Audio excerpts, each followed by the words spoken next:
மேற்கு வங்கத்தில் இரண்டாம் கட்ட தேர்தல் நடைபெற்று வரும் சூழலில் ஆங்காங்கே வன்முறை சம்பவங்கள் நடந்துள்ளன. அது தொடர்பான காட்சிகளை பார்க்கலாம்.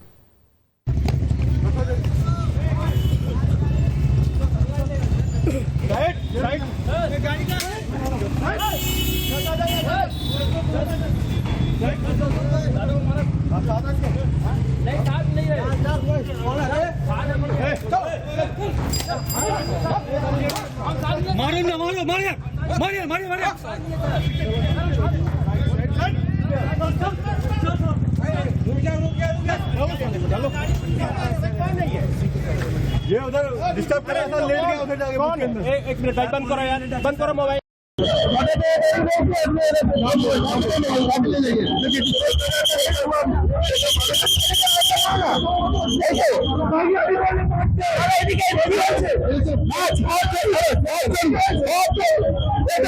இது குறித்த கூடுதல் தகவலை செய்தியாளர் ரமேஷ்குமார் வழங்கிட கேட்கலாம். ரமேஷ்குமார், வணக்கம். மேற்கு வங்க தேர்தலில் இரண்டாம் கட்ட வாக்குப்பதிவு நடைபெற்று வரும் சூழல்ல அங்கு சிறிய சிறிய வன்முறை சம்பவங்கள் நடக்கிறது நம்மளால காட்சிகள்ல பார்க்க முடியுது. உங்களுடைய கள தகவல்களை சொல்லுங்க.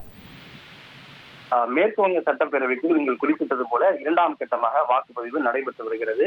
வாக்குப்பதிவு துவங்கி தற்போது வரை 2 மணி நேரத்தை கடந்திருக்கிறது. தற்போது வரை பெரிய அளவிலான வன்முறை சம்பவங்கள் எதுவும் இன்றி வாக்குப்பதிவு சுமூகமாக நடைபெற்று வருகிறது. இருப்பினும் இன்றைக்கு வாக்குப்பதிவு நடைபெறுகின்ற பெரும்பாலான தொகுதிகள் மற்றும் மாவட்டங்கள் பதற்றமான தொகுதிகள் என அடையாளம் காணப்பட்டிருக்கிறது. இந்த சூழ்நிலையில் ஆங்காங்கே பல இடங்களில் சில மோதல் சம்பவங்கள், கல்வீச்சு சம்பவங்கள் மற்றும் வன்முறை சம்பவங்கள் சிறிய அளவில் அரங்கேறி இருப்பதாக காவல்துறை சார்பில் தெரிவிக்கப்பட்டிருக்கிறது. குறிப்பாக சாப்ரா, சாந்திப்பூர், நிம்சலா, பான்கர் உள்ளிட்ட சில இடங்களில் சில கல்வீச்சு சம்பவங்களும் சிறிய அளவிலான வன்முறை சம்பவங்களும் அரங்கேறி இருக்கின்றன. நாடியா பகுதியில் திரிணாமுல் காங்கிரஸ் கட்சியை சார்ந்த ஒருவர் பாஜகவினுடைய பூத் முகவரை தாக்கியதாக அங்கு குற்றச்சாட்டு எழுந்திருக்கிறது. இது தவிர பாலி பகுதியில் மின்னணு வாக்குப்பதிவு இயந்திரங்கள் கோளாறு அடைந்ததை தொடர்ந்து திரிணாமுல் காங்கிரஸ் மற்றும் பாஜக இரு தரப்பினரிடையே மோதல் போக்கு ஏற்பட்டதாக கூறப்படுகிறது. இதனைத் தொடர்ந்து துணை ராணுவ படையினர் பெரிய அளவில் லத்தி சார்ஜ் தடியடி நடத்தி அவர்கள் கலைத்ததோடு மோதல் சம்பவத்தில் ஈடுபட்ட 2 பேரை அவர்கள் கைது செய்திருக்கிறார்கள்.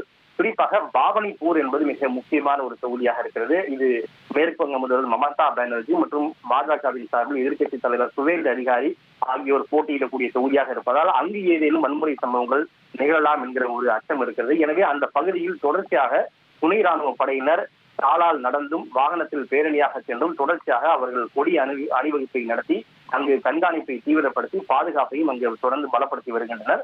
தற்போது வரை சிறிய அளவிலான சில கல்வீச்சு மற்றும் வன்முறை சம்பவங்கள் மட்டுமே அரங்கேறி இருப்பதாகவும் மற்றபடி வாக்குப்பதிவு பெரிய அளவிலான அசம்பாவிதம் எதுவுமின்றி சுமூகமாக நடைபெற்று வருவதாக காவல்துறை மற்றும் தேர்தல் அதிகாரிகள் சார்பில் தெரிவிக்கப்பட்டுள்ளது. தகவல்களுக்கு நன்றி ரமேஷ்குமார். இனி செல்லும் இடமெல்லாம் செய்தி. தந்தி டிவியின் வாட்ஸ்அப் சேனலை ஃபாலோ பண்ணினா செல்ல இருக்கும் இடமெல்லாம் செய்தி. இதோ QR கோட் இப்பவே ஸ்கேன் பண்ணுங்க, ஃபாலோ பண்ணுங்க.